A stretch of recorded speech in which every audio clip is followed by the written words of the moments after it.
first episode of the Weird Rap Podcast, the first episode of Extraordinary Rap Podcast. I'm gonna make a new intro song and stuff, and I'm not gonna include the usual extra thingamajiggies in this episode because I just need to get it out already. I've been sitting on it forever and I haven't put out an episode in months. I'm sorry for that. We're just gonna get right into it. This is returning guest superstar correspondent Beverly Fresh interviewing Grand Buffet's Jackson, aka Mrs. Paintbrush. What were you rehearsing for? Do you have a solo show or is it with the band? It's with this band called Regal Suite, which is new. Very much like a boutique 70s kind of experience, the way that it came about. My stepbrother is the bass player in it. And initially I thought I was just helping them formatting lyrics to some arrangements. So I just got basic tracks with guitar, bass, drums, sax. And I wrote two arrangements, vocally, lyrically, and then met up with them and kind of demoed it. And after, I think, 2 meetups, it was kind of like, do you want to be the boy, as it were? Yeah. So it was the last fucking thing I ever would have gravitated towards. As far as the band I was in before called Chantillion, we had no guitars specifically because we didn't want any type of blues chord stuff happening. But here I am, and it's been a lot of fun. We have a show on Thursday, so that's what the practice was about. It's all originals, but one cover at each show generally, and the guitarists will send me riffs, and it's like, oh, okay, this is like a James Gang thing. Oh, this is like an Exile on Main Street thing. Yeah. Having never really tried my hand at that stuff, it's been a really cool homework assignment to see if I can do this stuff. Coming from like a beats and non-sung vocals background, it's kind of a cakewalk as far as I only have to write 1/10 of the fucking words. Right. This is cool. Yeah. You know, boom, I can sit down at a coffee shop and make it happen. Right. And they can be a little dumber, the lyrics, as long as the cadence is nice and it blends into the song. My problem is always being too verbose and I add too many syllables. So learning how to bring that down has been a fun challenge. Yeah, and all the Mrs. Paintbrush stuff, is that all you? You do all the production and everything yourself? Unless it's otherwise stated. Right. Like, I think over the history of it, there's been 2 things that weren't produced by me. The one my friend Amos produced, I think it's called Road Raps. Right. He comes in at the end. Mm-hmm. Yeah, comically, which is fun.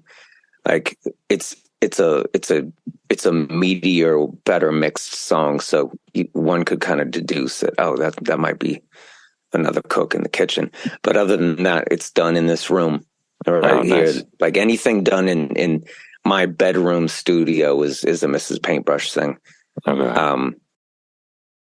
The question always comes up, what is Mrs. Paintbrush? What is the story? And at this point in time, I have no fucking idea. I had a list of names for solo projects.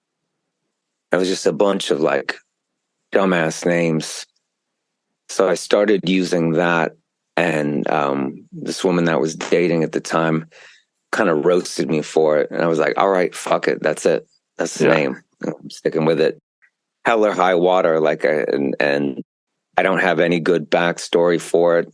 I just wrote those words down and they look stupid. It's not an identity thing.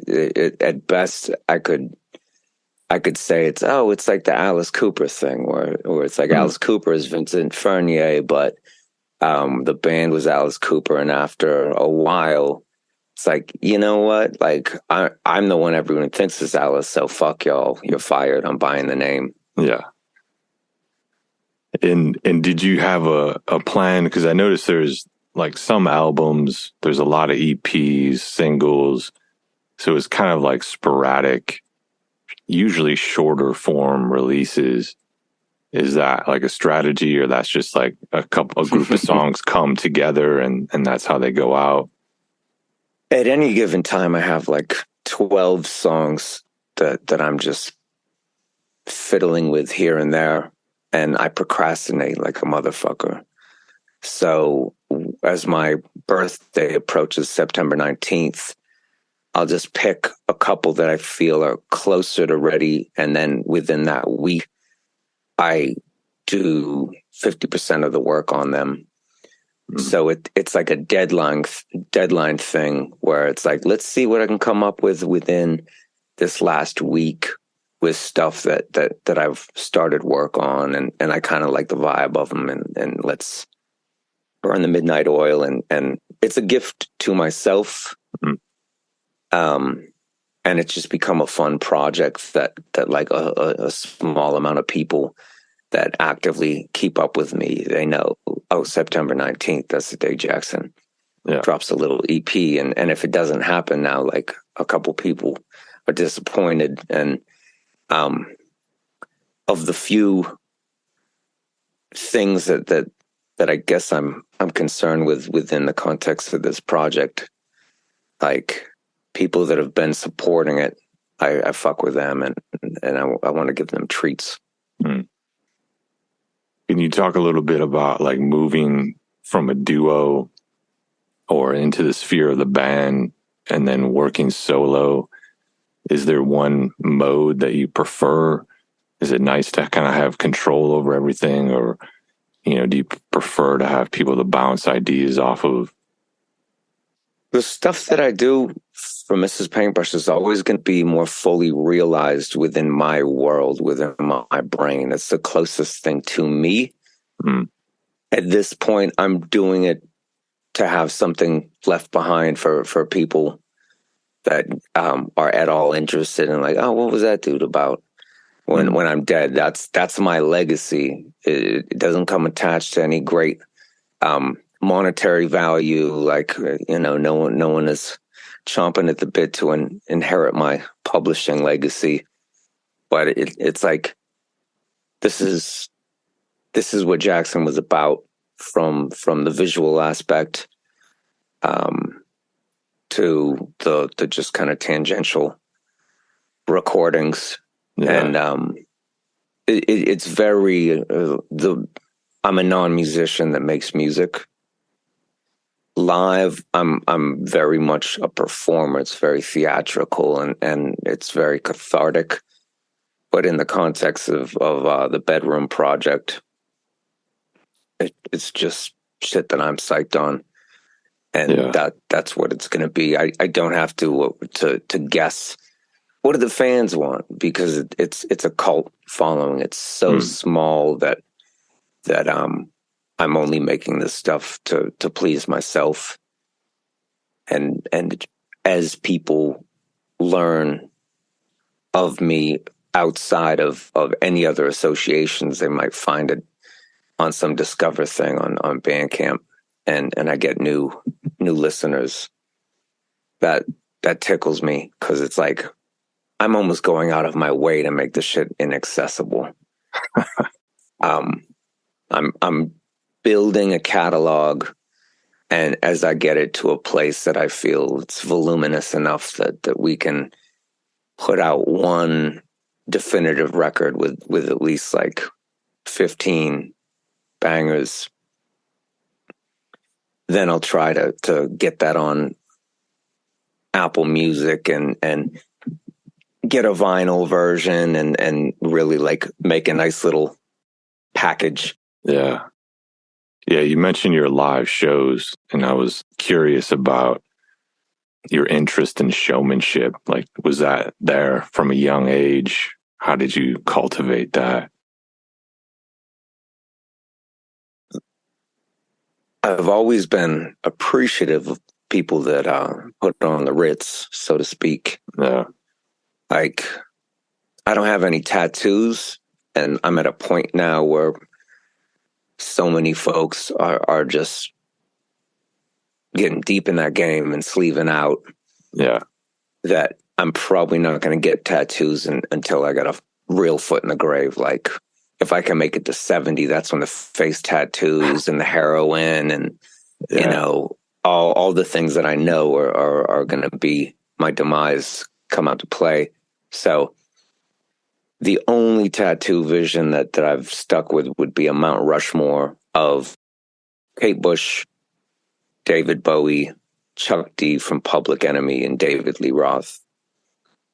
So in that you have three really flamboyant people and one artist just defined by the richness of his voice and the message.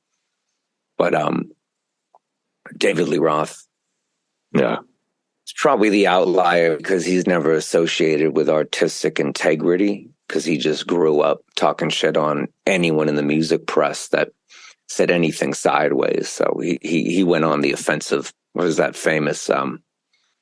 It's paraphrasing, but music critics always like Elvis Costello more than me because most music critics look like Elvis Costello. Yeah. If you ever look up his quotables, like he was in another league as far as the gems. And I hate it when people lump David Lee Roth era Van Halen in with Motley Crue and you know, Warrant and Guns N' Roses and these kind of like uninspired and not really like the substance isn't there, and they didn't do much to change their genre. Whereas Van Halen was fucking magical, and it's a band that it was a perfect happening. And as soon as it happened, the parts included were all trying to move away from each other because it was volatile, but that's what made it gorgeous.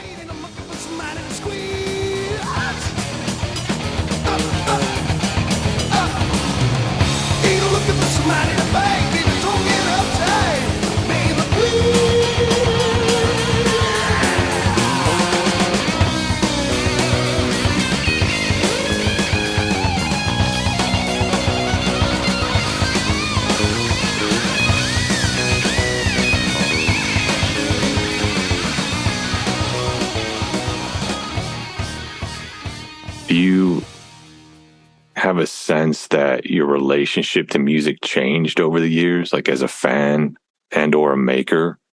Like, has the same passion been present, or, you know, I don't know. I'm just curious if it's developed in different ways over the years.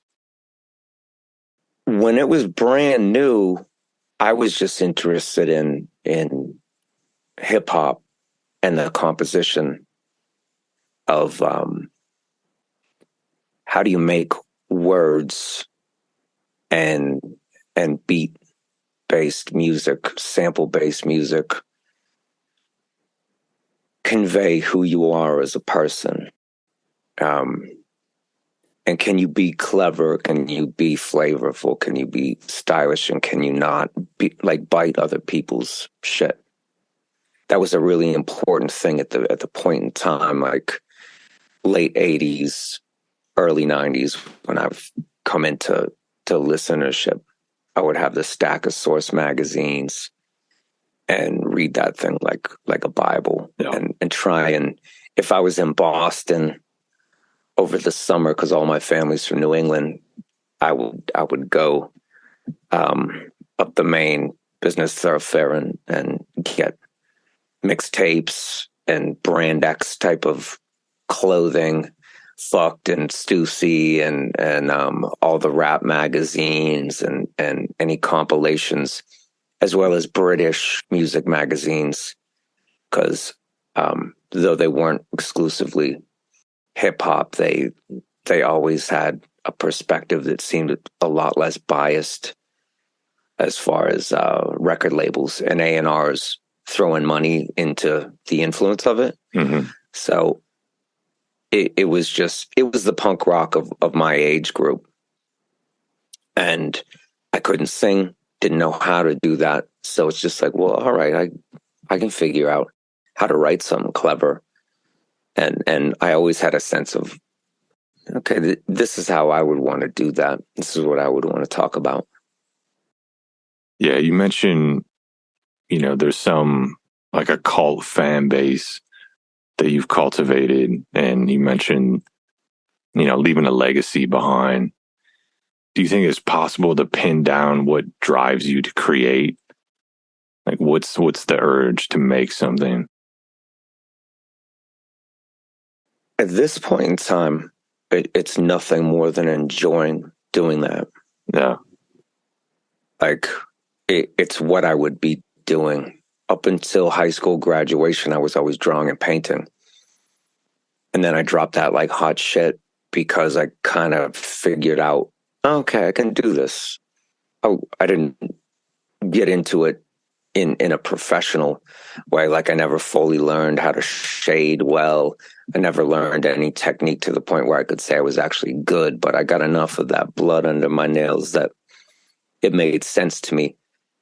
So my passion shifted towards something that I knew fuck all about, which was making music. Meeting grunge when he moved from I think it was like Western Mass to Pittsburgh. This would have been 8th grade. He came in and had like a rat tail and a necklace and a Dinosaur Jr. shirt and like a chain wallet.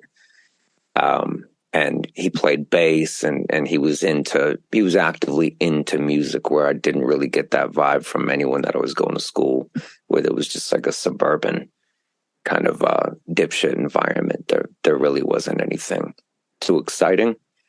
So he could translate things musically, and he could show me enough technically that I could figure out a drum machine and figure out a 4-track and how that stuff comes together.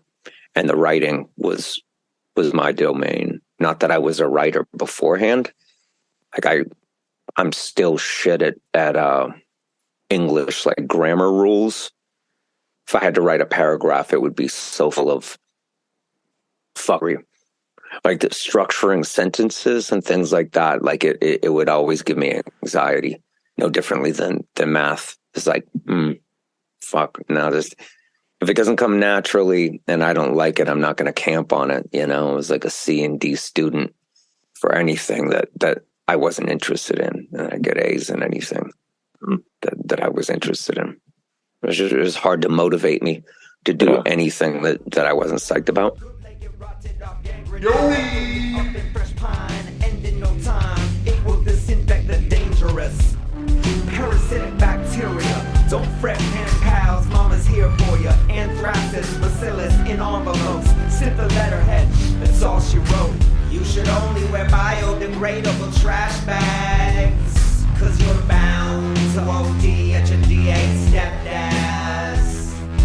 Blocks and blocks of luxury lots pop up and pay late off dumbass cops to walk back and forth to protect such slapdash half-occupied nouveau rich crash pads. You're going to shellac your brain with all those techno disco poppers.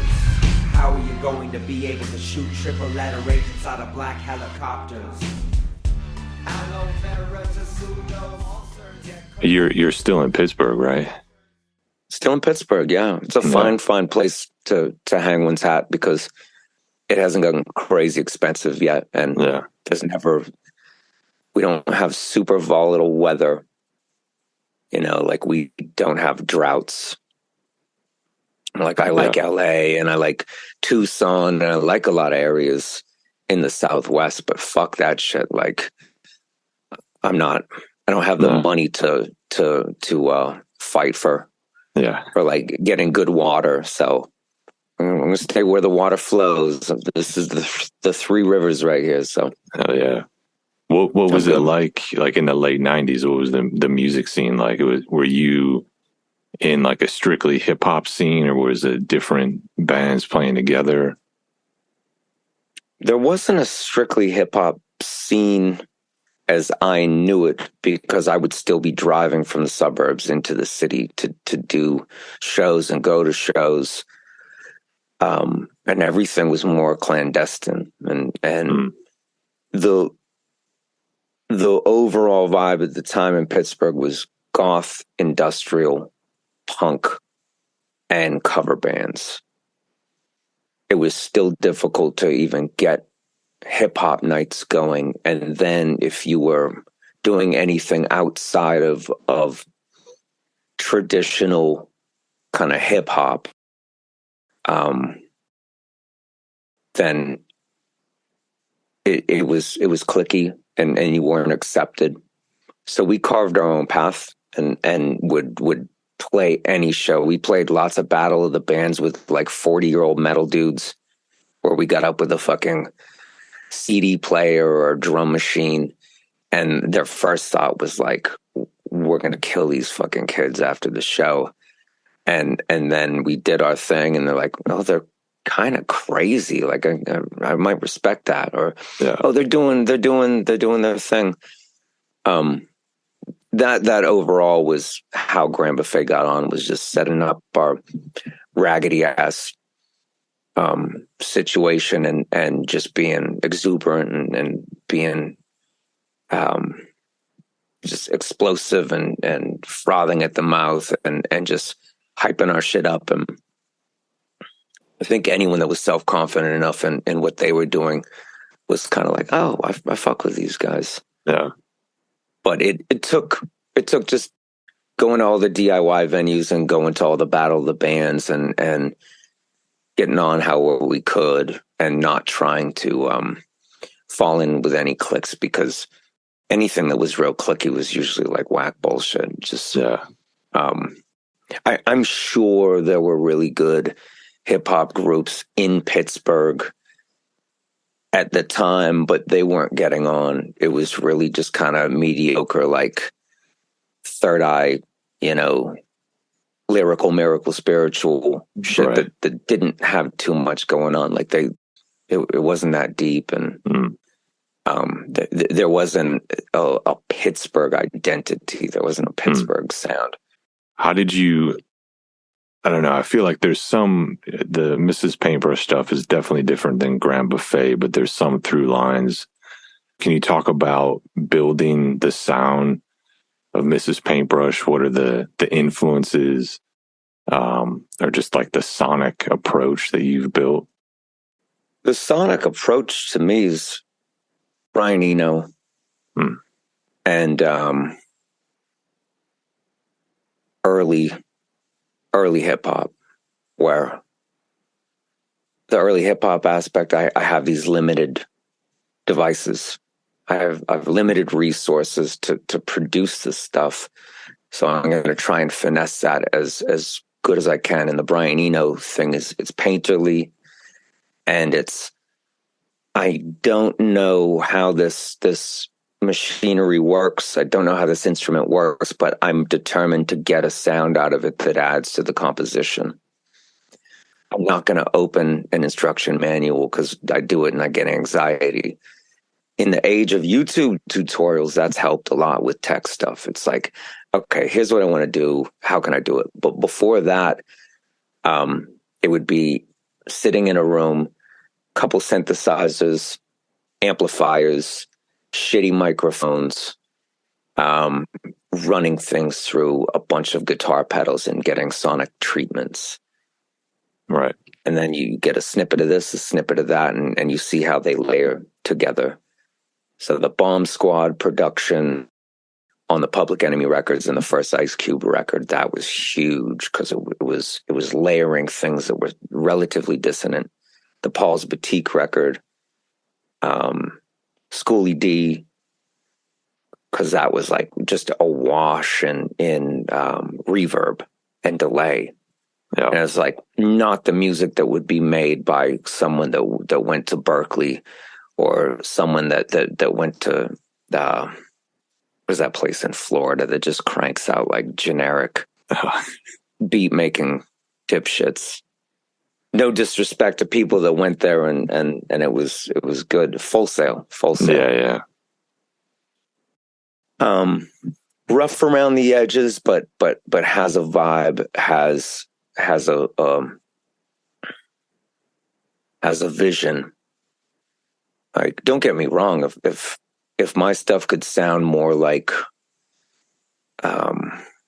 lush Swedish pop, then, you know, like beat and vocals run through the Ariel Pink, like oversaturate and lo-fi everything. I'm not trying to make lo-fi music. That's just what happens when I'm mixing 24 tracks, you know, on an iPad, and want to add too much chorus on each fucking channel.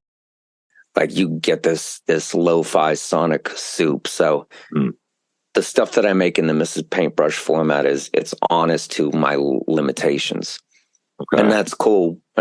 Like, when I get my shit together and pick those 10 songs, 15 songs that I really like, I would send them out to be professionally mastered, where smart people that went to school for that, or were just smart enough to figure it out, know how to suck out frequencies that can open my music up and make it sound less amateur. Yeah, I mean, it doesn't come across that way at all. I mean, to me, it sounds really full and complex. And that's the composition. Like, I know how to compose my shit. I know how I want it to look sonically. But like, I'm wretched as a mixing ear.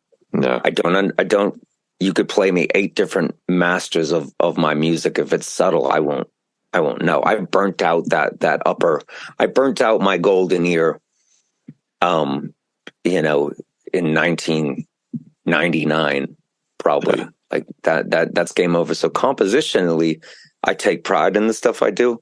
Absolutely. But mixing and like the recording aspect of it, like I'm not trying to hype my shit up.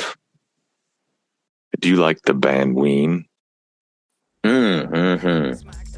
In the middle of a situation overlooked by fools.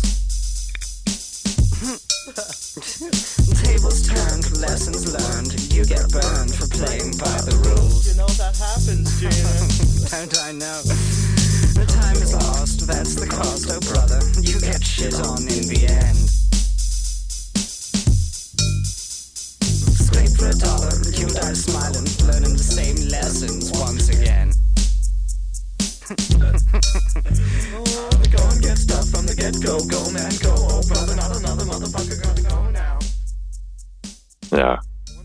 I like any groups that feel as though it's them versus the world. I like that. I like insular bands that it's like, we've cultivated this world because we're surrounded by small towns, or we're surrounded by folks that don't understand us, and we found each other and we have our vision, and we're going to see it through regardless of whether people are fucking with it or not. Mm-hmm. I love that stuff. So Ween, Devo, Gary Newman, like people that were rough around the edges and might have been erratically behaved. Fad Gadget, aka Frank Tovey, is like a British electronic artist. Okay. Peter Ivers, he was murdered in LA before things really popped off for him, but he has two albums in one kind of collection. and he was big in the experimental and like punk rock new wave scene in LA. I'd suggest anyone listen to his shit. In its later stages, it's so contagious, it's inevitably fatal. Your legs will give you the runaround, your knees will let you down, your vital parts will defeat you. Your heart is gonna beat you.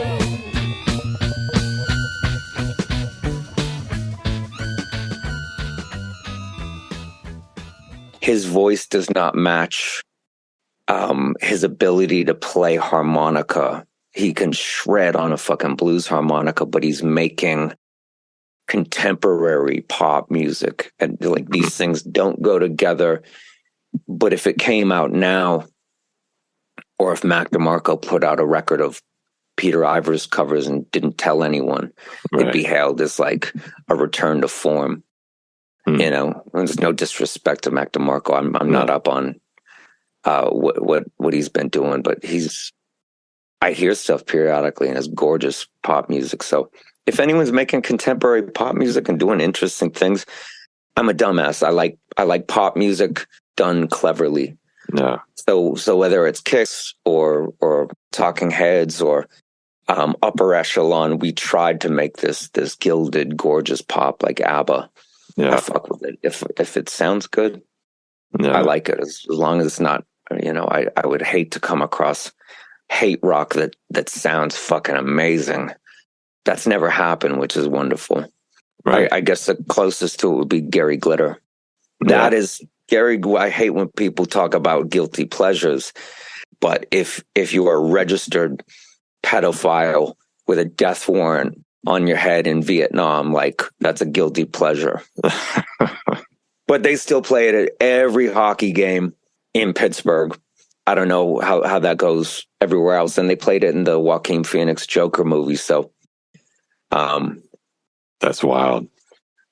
Thinking about these rock influences, pop influence, early hip hop, I'm curious if there is a way to walk us through your creative process, like sitting down to write a song, toggling between, the more raps versus singing, and the melody, and then fusing words with music. Is there one that comes first?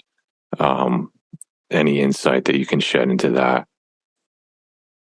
Rapping or being actively a hip hop artist, I think of that as more something that you need to keep your chops up. So with each Mrs. Paintbrush release, there's lesser and lesser rap or hip hop format things. Even as alternative hip hop as they might be deemed, to me, it's still doing a hip hop format. And I'm out of practice because I'm not out actively doing it. I've lost a lot of the curvature of my tongue. What's going on in my mouth? I've shattered a molar. I got fucked up teeth in the back from injuries and fillings that fell off. So over time, I've lost those chops, and I'm not thinking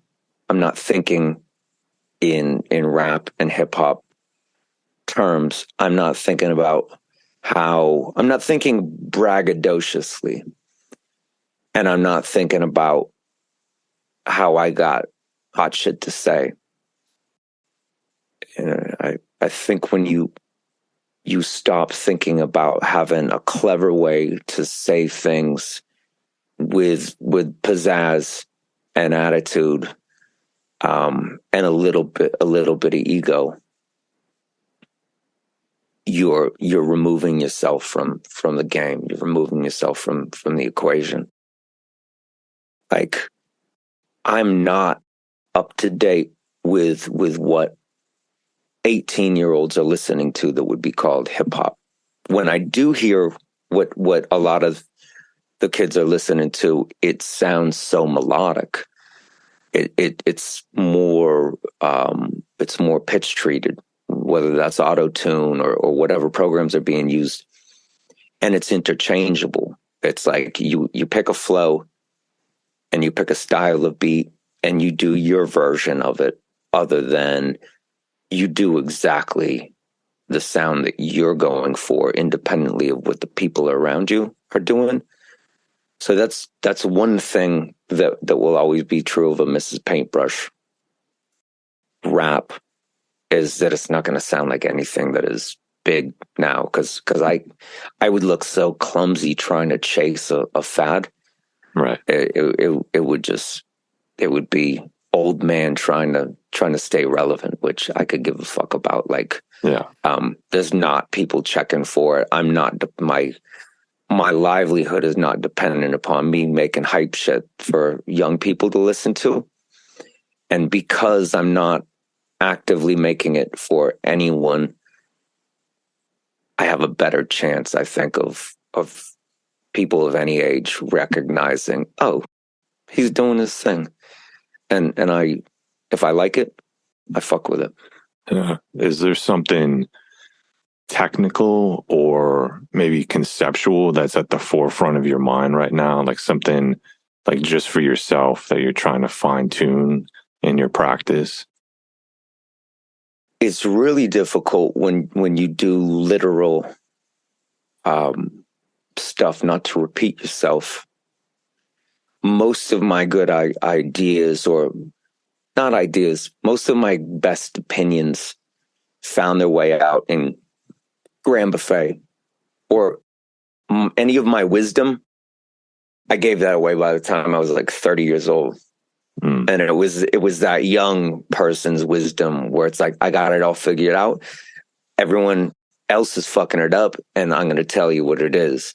I've said all of that. Yeah. Like the King Vision record was the height of me knowing everything. Blasted off by phosphorus flashes from my magic kit. Now imagine it to be less passive, more passionately active. Spectacular adaptive talents put to use, prevent collapses. They hope we think, we count on them to think what's best for us. They count on hope, we count on what we know, and that is all we trust. Heretics once put to death for being right, possess our flesh tonight. We rise beyond belief in simple faith and sorcery. The source of heat that fuels our motion, burning brighter as we go. With every sense alive, we shall not sleep till we arrive. We seek to know. And I stand by a lot of that stuff, and I don't want to repeat that. So there's observational stuff, like there's words that look nice next to each other, but everything that I do is always going to start with music. I never start with a blank page. I'm not a poet. I do prose to beats, to music. I couldn't even begin to sit down with a blank page and make something that I would pass off as poetry, because I'm not hip. I've read, what was it, Tarantula, that Bob Dylan poetry book, and A Spaniard in the Works by John Lennon. Like, I saw those, and it's like, this was written when they were at like peak wise ass. That's relevant to me, or it was, in like 2004. When I was at that age. No. I wanted to maybe get into some of the content of your songs. You were talking about the getting past the wisdom of youth. But I noticed that there's still not youthful, but like the realm of the fantastic or the supernatural that can show up in your songs, of like, there's monsters. There's the dog night where you're communicating telepathically with a pet that becomes educated. Drastically, I said this has to be a first. He replied, yep. I said, let's strengthen your talent. I'd say the first step is I'll teach you algebra, geometry, and basic baking. He stood upright, he said, tonight I'm gonna see what's shaking. I'm going out on the said, what? He grabbed my car keys and slammed the door shut. I taught my dog how to read and write. He walked right into the nightlife. I hear he's out at a jazz club. So there's like things that beyond our world that can happen in a Miss Paintbrush song. Do you know where those urges come from to kind of stick something fantastic into the mundane? That's the good shit. That's what makes life worth living. If I didn't have daydreaming, if I couldn't see flavor in like a horribly done Mickey Mouse on the side of an ice cream truck, someone batshit crazy wearing like apple bottom jeans with like bleach stains all over them, and then like a New York Yankees like fitted and a fucking brown sweater with like moth holes in it. It's like that's funk. A dog with sunglasses dragging like a bear trap around the street. Like that's the funk. Yeah. That I got from looking at how George Clinton and his team were moving. It wasn't just flamboyant, although it could be. It could be like, oh, that's kind of embarrassing, or that's way out. Like you got to be on PCP to conjure that vibe up. Like those are the riches that humans contribute. Like artistic expression, whether it's intentional or it's just out there and I perceive it as such. That's what makes life worth living. Great experiences in food and music and cinema, and it's like that's what we did. That's the cool shit that we did. Not to knock science and math, but I can't speak on any of that because it's holding me up. It's allowing me to live, but I don't think of breakthroughs and things like that because I'm a dimwit with that shit. So the fantastical is my bread and butter, and dipping that into harsh realities and you know, the mundane. That's what's achievable. That's my lot in life. Like I might not have, might never be a homeowner or have any type of legacy to leave behind, but I got a couple fucked up outfits, and if you see me at, you know, walking past the Sunoco or the 7-Eleven, like, and I'm looking on point. Yeah. It's like you can interpret what I'm bringing to the table. Yeah. Or if you listen to my music and you're familiar with that, or you've seen me live, then you get a more full spectrum undertaking of that. But like science fiction, mediocre art that has potential, just all those little, all the little bric-a-brac of like visual and sonic debris that you and I have at our disposal to meditate on, and like, oh, okay, yeah, I like where they're going with that. Yeah, I mean, another reoccurring motif is almost like pulling the rug out from the suburbs. Like there's often parents and kids, or like the idea of a nuclear family, and then somehow that is disrupted in a way. I think that shows up a couple times throughout your catalog.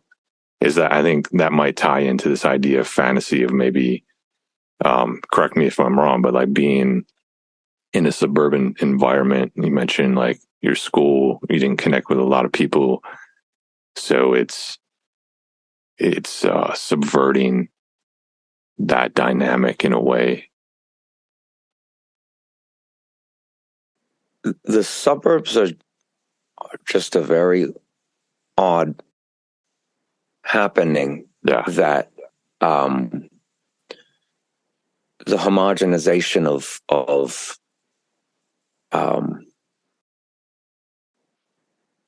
commerce, whether it be bar and grills that are in every goddamn suburb, curriculum that is just all the flavor and all the nuance and all of the interesting things that are whittled out of it. The homes that people live in, like it's suburbs are kind of a killing jar of individuality. So if you find yourself looking around and it's like, this is not my spot in life, I don't want to ever come fucking back here. It just seems like a no-brainer.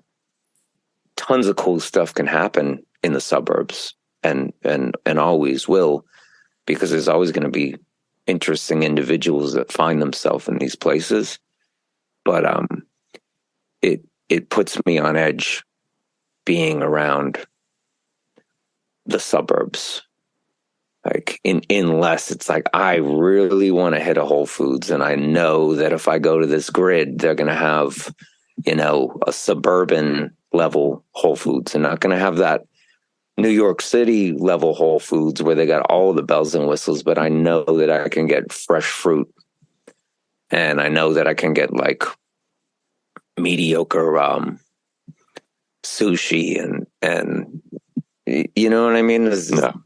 Like and strip mall movie theaters and things like that. Like I can't damn all that stuff because it was good to me when I needed it,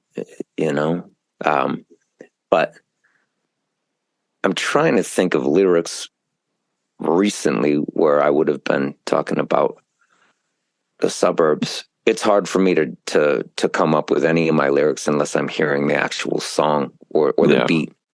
Especially in the case of like Grand Buffet stuff, like people ask me lyrics. It's like I almost have to hear the beat and then that part of my brain starts scrolling them. Yeah. On the inside of my eyes. Like, so for example, maybe punishments, like about giving the kid the guitar. And then I feel like there's often a struggle between adults and youth, or just a general looming authority. It could be the government as well. But in this case, it's this tension within a home. I write the stuff and I don't question it unless I just don't enjoy what I'm seeing on paper, or cadence wise it doesn't work out. I don't overthink the stuff I do as long as my spidey sense is kind of like, yeah, okay, this is where we're going. Of the unseen that allowed you to be well.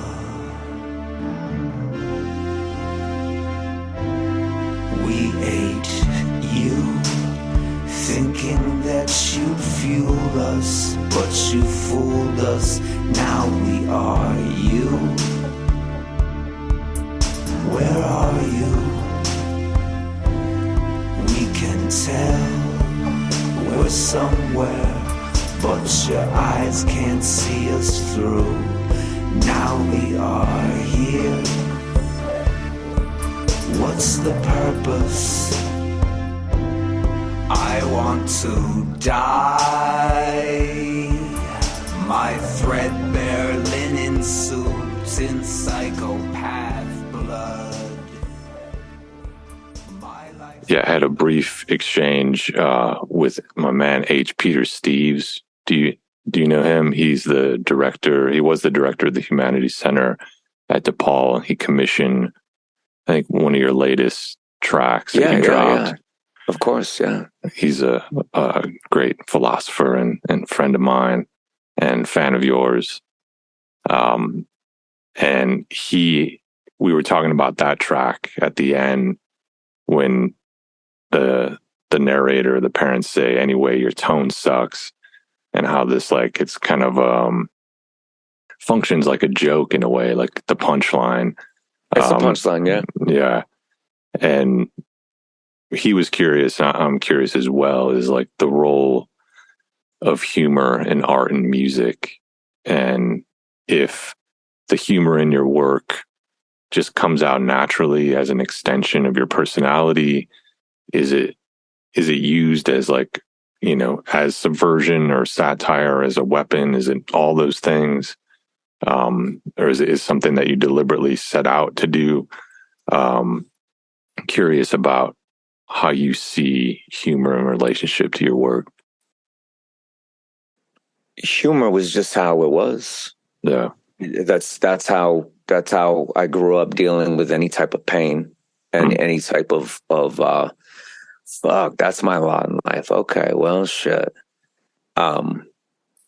It was my way of diffusing emotional situations where I had fuck all expressive abilities. You know, I'm in an age now where I can genuinely emote, talk to people about emotions. But during the period of time where I was in like a windowless room and writing grand buffet stuff, that was all I was doing. And that was the best representation of me, because I wasn't a very dynamic, emotional person. So it was going to be humor, or it was going to be me not talking much. And you get in where you fit in, like the West Coast adage. Like, if you're incredibly attractive and charismatic, that could be your lane. If you're just kind of like, the parts you're given are kind of run of the mill, and there's nothing exceptional about you to look at, it's like, I got to figure out my lane, and I got to cultivate the inclinations that I have that could be developed into something. But humor's huge. I've got a son who's obsessed with classic rock, plays guitar full blast, and when he's asked to stop, he cops an attitude and gets rough with his little brother. Me and his mother have had enough, so we composed a melodic hook to show the little scamp that his goose is cooked, so check it out.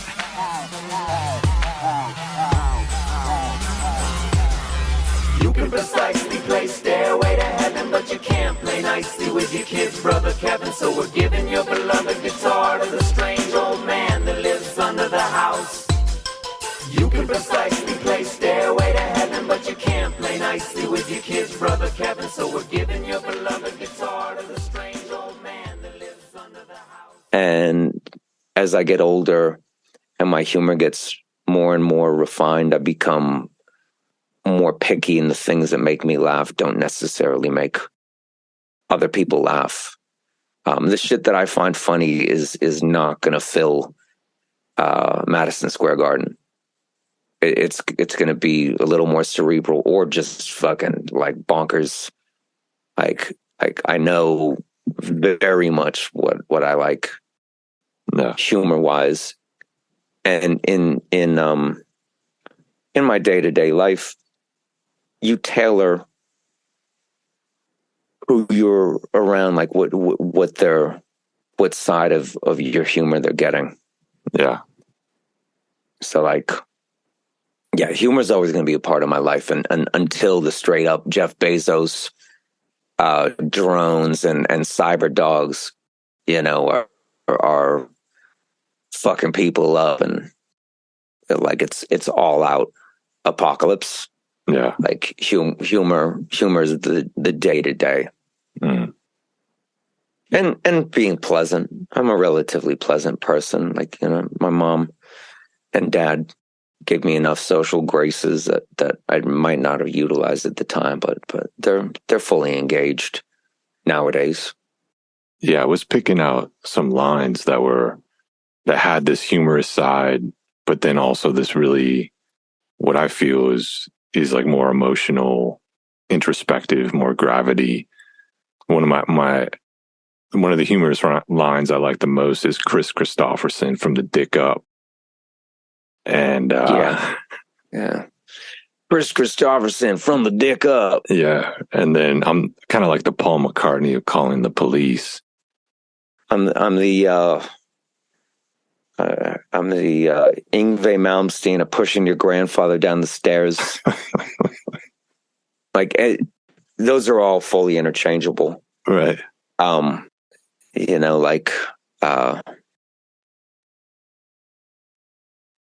Juxtapositions. I think that's what we stumbled upon, like juxtapositions, like things that don't go together and making them connect is a big part of humor. Yeah, incongruity. It's a big part of art and storytelling, but I'm always going to lean humor because me doing just a straightforward song, this is how I feel, and I'm saying it earnestly. That's the hardest thing for me to do because it's not my lane. You know, I don't have golden pipes and I'm not crazy on the piano where I could sit down and make that heartfelt tune. So I just gotta do it differently. And most people find their lane and they find their niche. And I will continue to have deviations where it's going to be a failed experiment, but I have fun doing that shit and with all types of demos of stuff that is a little bit more earnest, but it just usually doesn't make the cut. Some of the more earnest lines that I like that stick in my head in a similar way is like the Chris Christopherson, but totally different tone. Shame like this, I know. I think is a great line. If inside you I could plant the pain. It's another one that gets stuck in my head that I really like. From the more earnest side, will I not feel sense of worth until I'm looking down on earth? Yeah, it's all there for anyone that wants to take the time, but it's going to be filtered through the way that I convey. Yeah, you know what I mean. It's like I'm not going to do an Elliott Smith right type of tune. Like if I felt that was the look, I'd love to do something like that, but it just doesn't resonate with me, and I would feel like an imposter. As long as I feel that I'm doing my thing in my lane.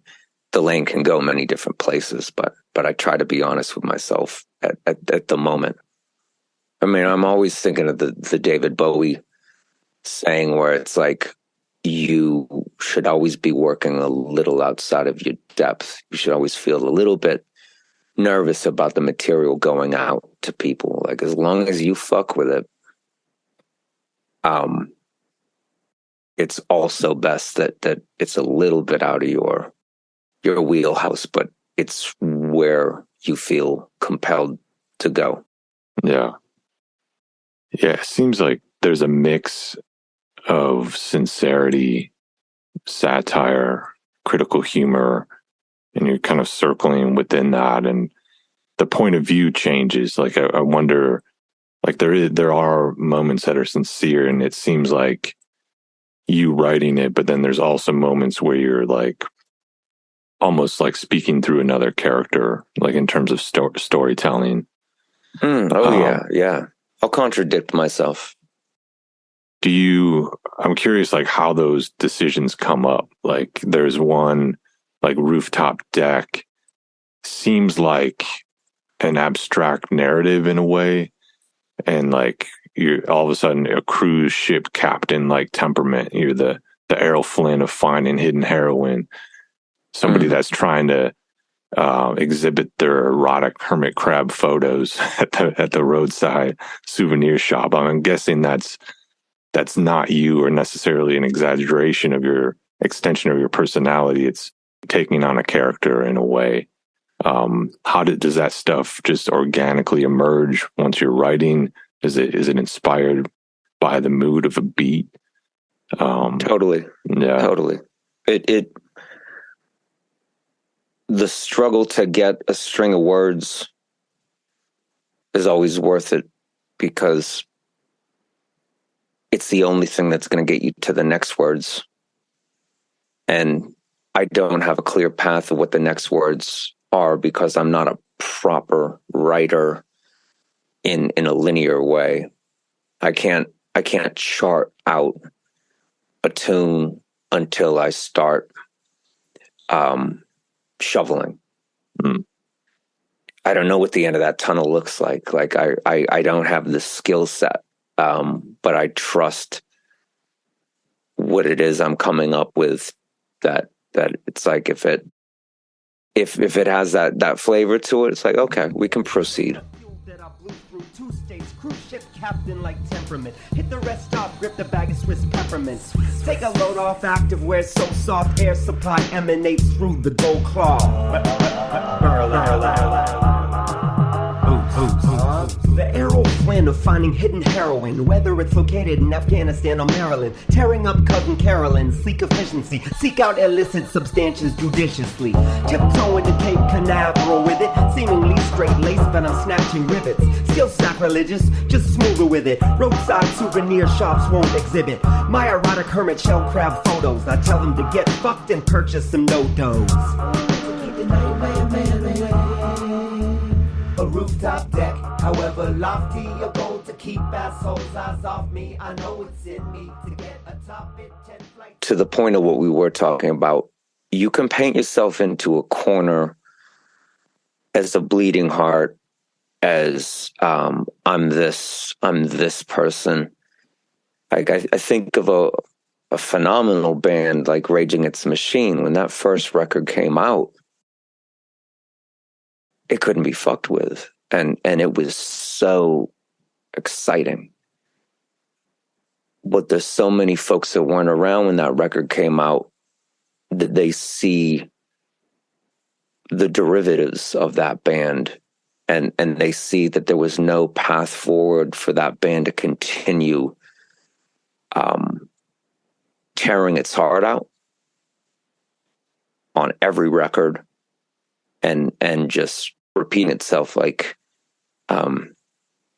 they could only have a couple records unless they were going to change the format. I'm a huge defender of the band U2 up until about 1993. They came off of the Joshua Tree, which was the big. Everyone had to have that album. It might as well have been like a Barbra Streisand greatest hits. It's like everyone that didn't even buy physical format music, they were going to have that record line around just because it was this ubiquitous thing. Like that beautiful Anton Corbijn cover was just like, oh yeah, we got to cop that for the stereo. Like once they made that record, there wasn't a place that they could go but becoming a caricature of who they were.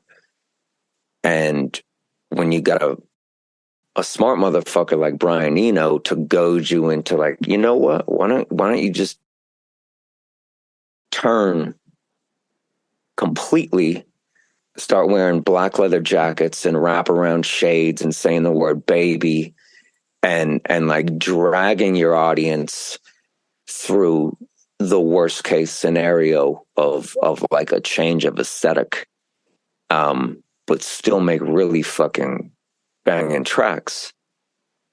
And they pulled that off on Octung Baby. I don't care what any fucking buddy says.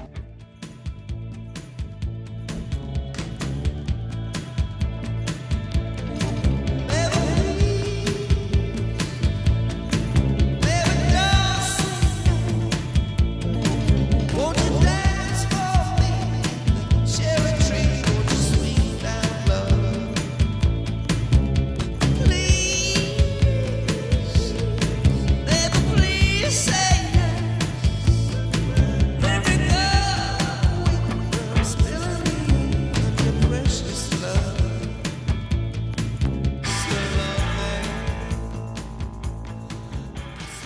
Like, you have to switch it up for your own artistic survival and your own happiness as a creator. And I have the luxury of so few people giving a fuck about what I make that it's always going to be genuine. It's just going to be what it is that I want to do. So if I continue recording that stuff, as I get to it, it's going to be an authentic experience. And if that's a little treasure trove that someone can come across in the future, like, that's dope. Like, I've served my purpose within the small lane of me being an artist, because people did that for me.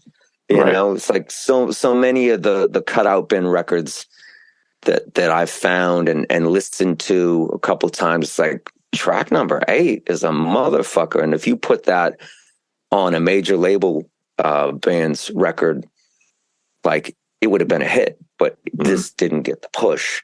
Right. You know, the A&Rs at RCA were like, yeah, we kind of lost our ass on this last Eagles record, so fuck you. Sorry, we hyped you up, and now we own your name for the next 15 years until we recoup. Sorry. Like, some of those records, so good. There's a dude named David Drew. There's a record called Safety Love, where he's got the bullet belt and the giant hair, and it's like, it looks like a hair metal record, but it's not really his sound. It's more like Billy Idol. But the dude had pipes, and he could write. And I own 8 of those records on vinyl. I have 6 CDs and I think like 5 cassettes, and every goddamn one of them has that fucking cut through it. Yeah. Where they fuck up the side of it so it can never be resold for the full price. And it irks me. I'd love to have like a virgin copy of one of those. But yeah, fuck with your boy David Drew.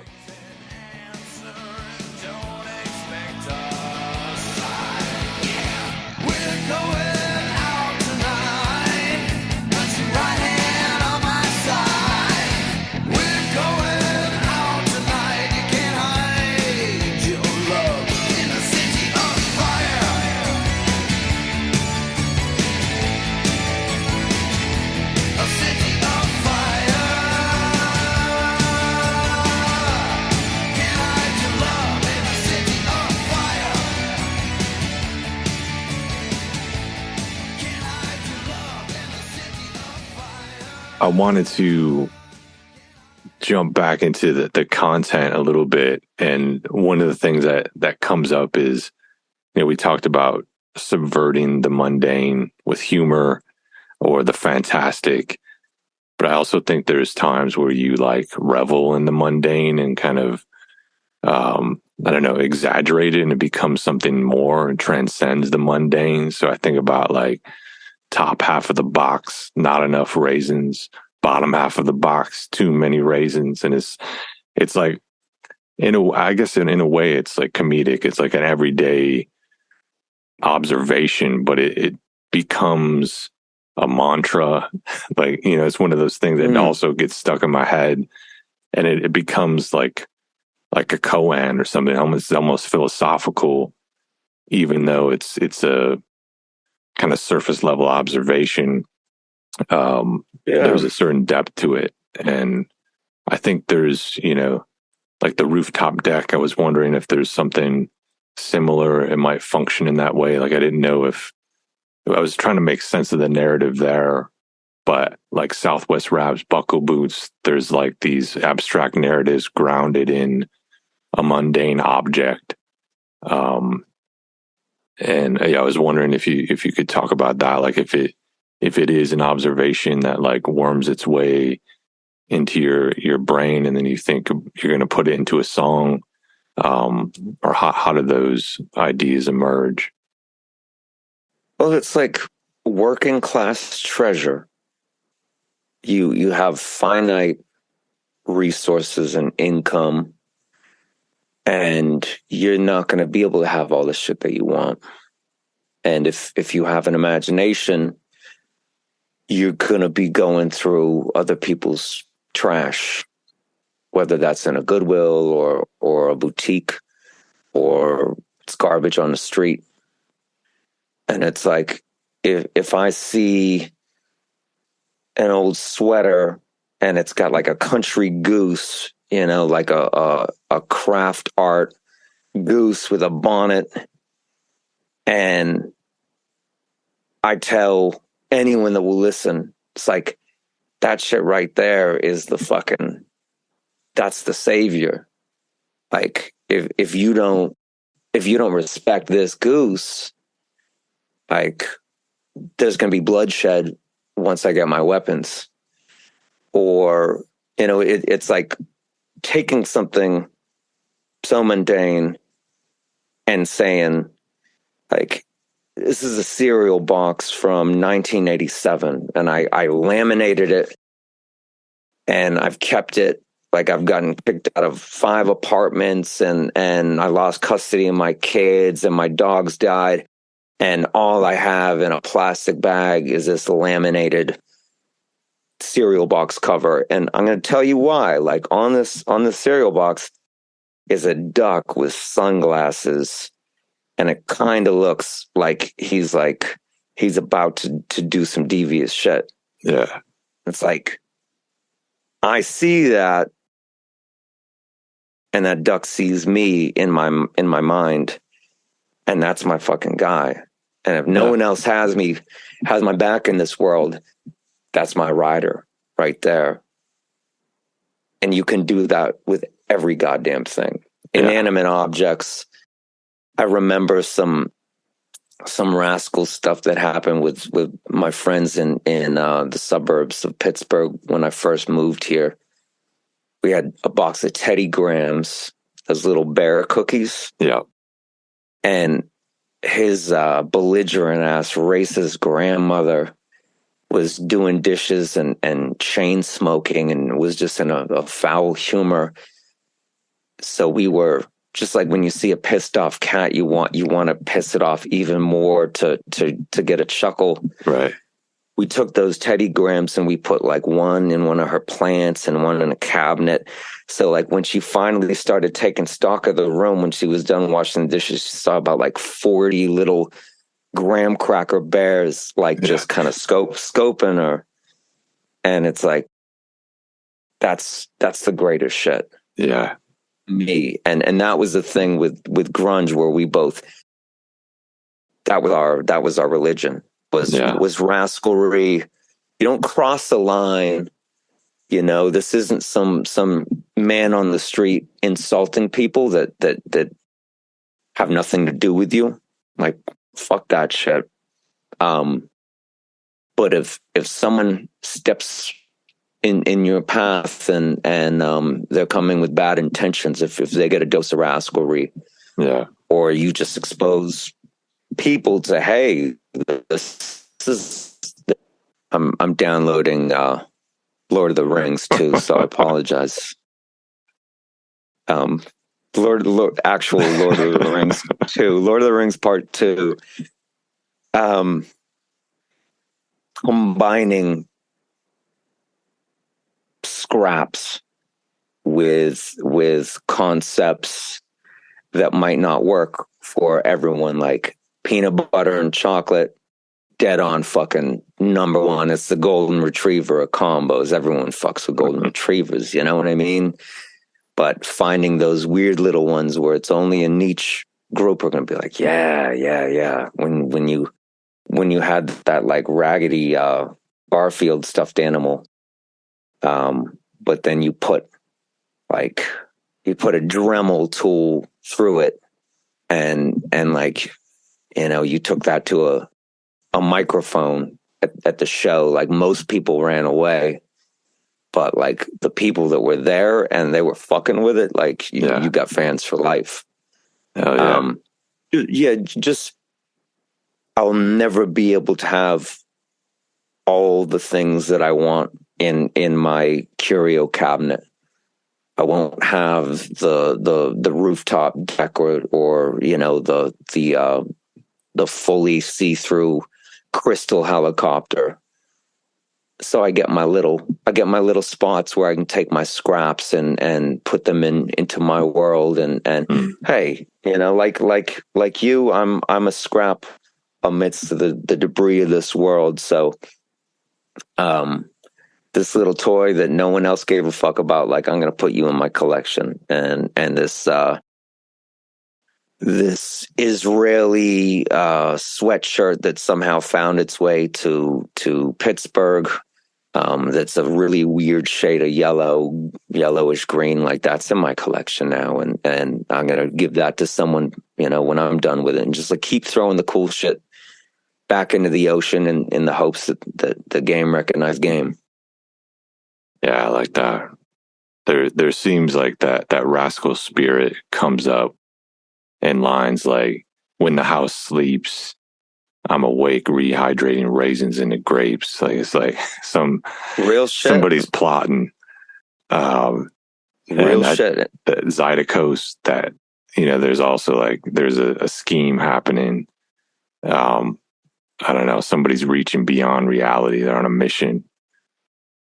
And it's based on real shit too, because how many people have gotten bad dentistry from like Aspen Dental or something like that, where there are opportunistic practitioners that are thinking about the payoff. And if you're just one coin and they gotta make 10 coins that day, they're not going to give you the time and sensitivity. And that can fuck up someone's entire life. Yep. So I, like most red-blooded humans, plenty of revenge fantasies, and you play through things where it's like, no, motherfucker, if I had this or I had that, like, we'd see a different outcome. Yeah. So it's like, something that has never made sense to me is that hypothetical: if you could fly or have the power of invisibility, which one would you take? It's like, why the fuck would I want to fly when someone can shoot me down? Right. You know what I mean? If I'm flying, I'm going to make a lot of enemies really quick. Whether someone wants to cut me open and study me like E.T., or, you know, if someone wants to sponsor me and rope me in with a bunch of bullshit that I don't want to be associated with, I want to be invisible. That's going to be the quickest path to get real truth. Whether you end up in some underground facility and you see like an 8-foot gray alien talking to some sergeant about, hey, put these fucking magical tubes, you know, over in room number 375. Or you find people that are near and dear to you talking shit.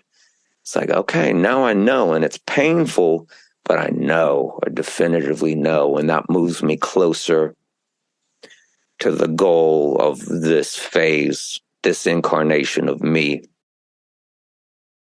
And I could die miserable, but like if this energy can go somewhere else afterwards, maybe it will be like cliff notes to the next organism to inhabit that energy, where it's like some frog somewhere is like, man,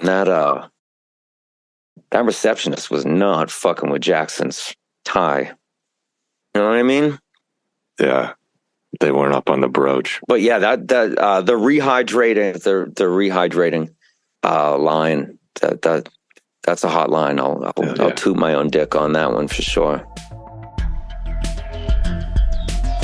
I told my wife a lie about my secret snacks. She too likes marzipan, but not quite like that.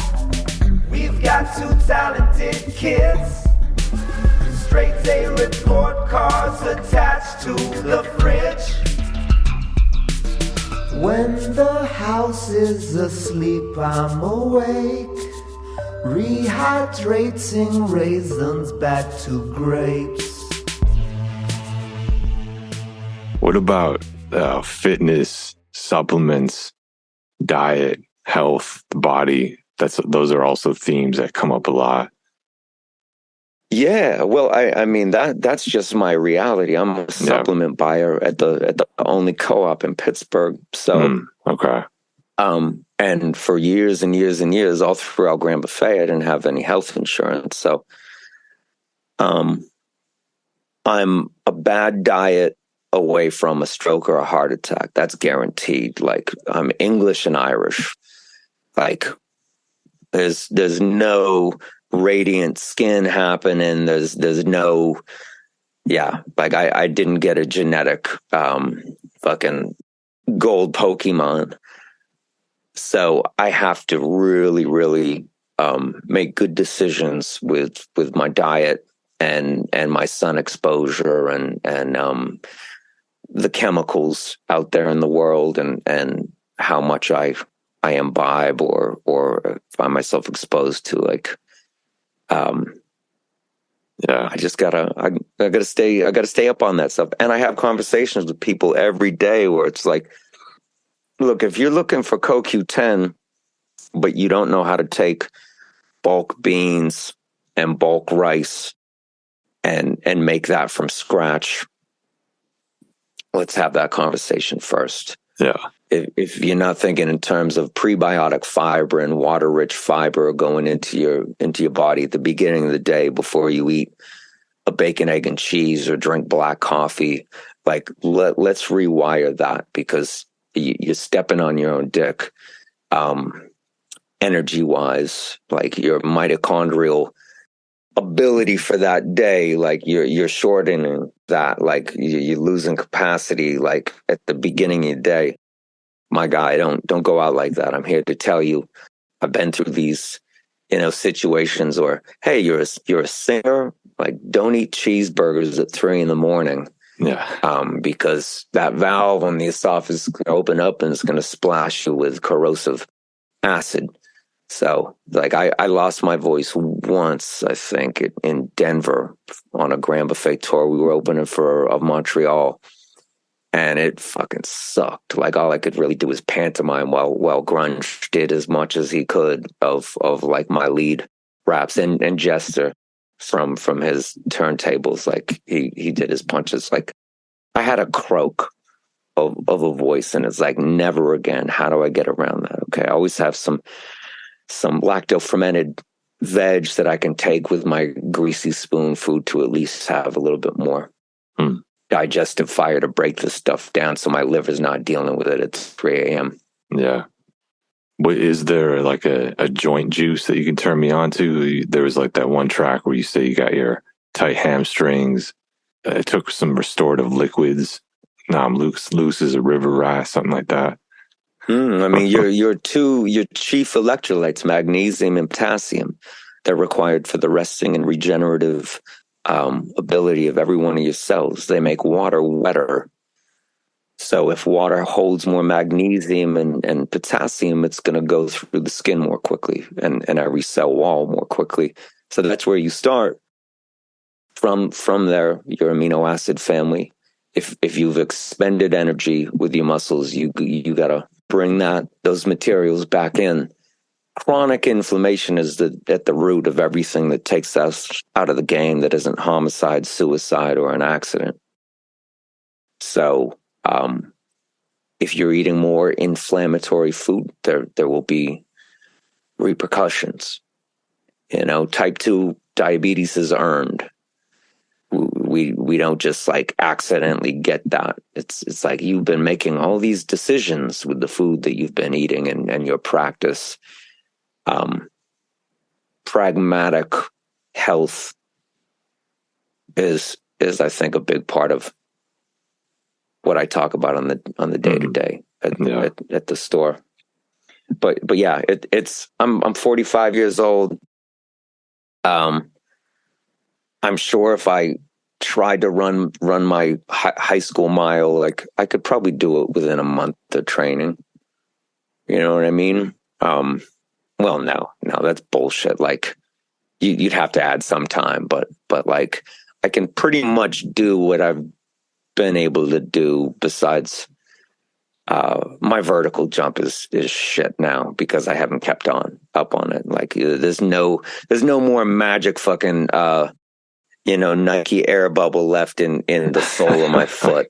Like my left foot is fucked from getting glass in it, so I got to wear sheepskin insoles with every shoe that I wear just to not feel like agony. But yeah, you run your fucking car for 30 years, like your joints are gonna be a little fucked up, and the more you can do to offset it, the better. But short of a hyperbaric chamber and Mick Jagger's nutritionist and bathtub full of fucking infant blood, like not much is gonna help. Yeah, I don't think Mick Jagger is drinking infant blood. Yeah. Like that. I could have said that and it would sound like hot shit 10 years ago, but with those fucking QAnon, like rookie, like Fisher Price ass, like conspiracy theorists. I don't even need to put that out there. Yeah. I'll wrap it up. I don't want to keep you much longer. This has been great, but the talk of health leads me into one of my, I don't know, for me, it was kind of a sleeper track. At first, it didn't quite sit with me. And then the more I listened to it, I really got into it. But that's the Spa Tape song. Oh, yeah. With the Bose acoustic wave system. The terracotta pot, succulent smudge stick sound. Enjoy the digital pan flute, capable hands too. Swedish massage techniques with nipple tapes entrance you. Listen to the rain stick rhythm from the Bose acoustic wave system.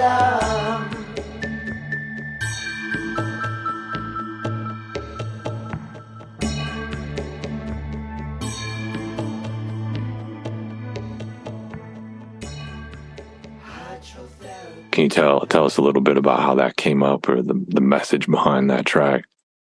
Well, to speak specifically to the Bose wave sound system, like it was the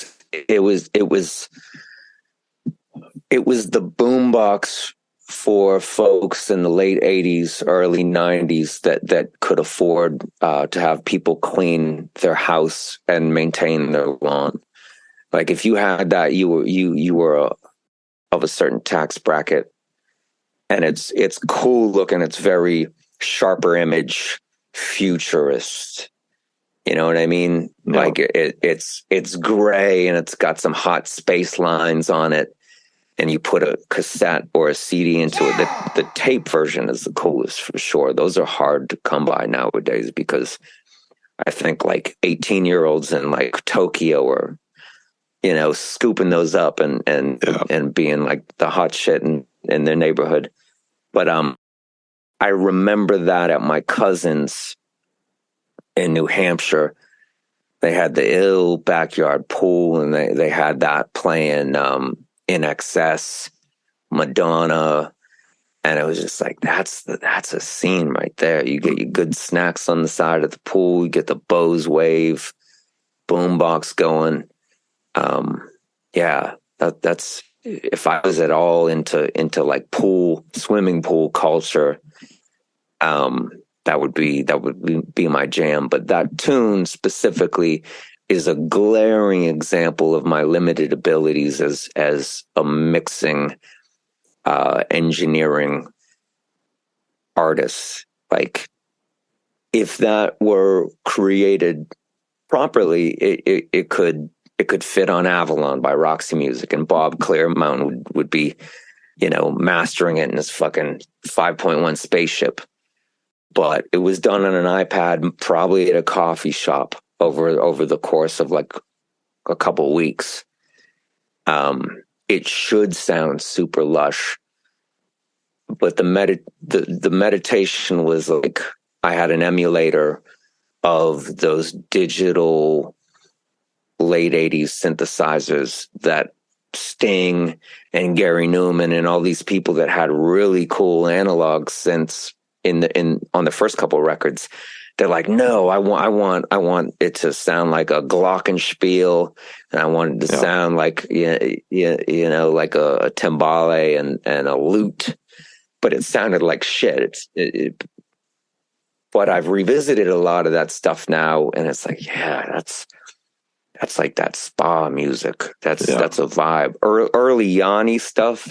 Right. The first couple Yanni records are just gorgeous. I came across Yanni on one of those NBA All-Stars VHSs where it was Dominique Wilkins got a Yanni song for his medley, whereas like Michael Jordan got Take My Breath Away by Berlin, which I thought was like, that's fucking whack. Michael Jordan gets a ballad, but Dominique Wilkins got the ill Looking Glass by Yanni, and it's like, wow. And I would just rewind that montage to listen to that tune, and finally got a cassette of it at the same place where you would buy a sleeping bag and a rain stick. You know what I mean?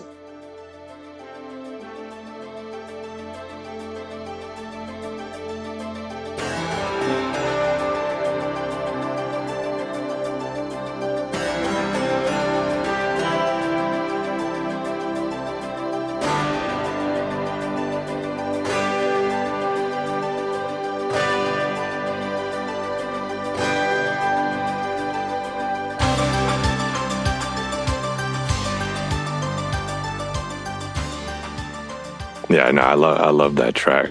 Cheers. I was bumping it going down Halstead the other day, and the windows down, and came to the stoplight. I'm like, I wonder what people think about this. I mean, it's a really unique sound, and I think you're able to make music where I see some of the influences, but it's very much your own thing. Like because I'm incapable of emulating it perfectly. I mean, I think that's great though. If there's a spectrum and Bruno Mars is on one end, I'm on the other. It doesn't sound bootleg or like it's super complex and very thoughtful and intentional. I don't think it's lesser than any of those high produced pieces. It's its own thing.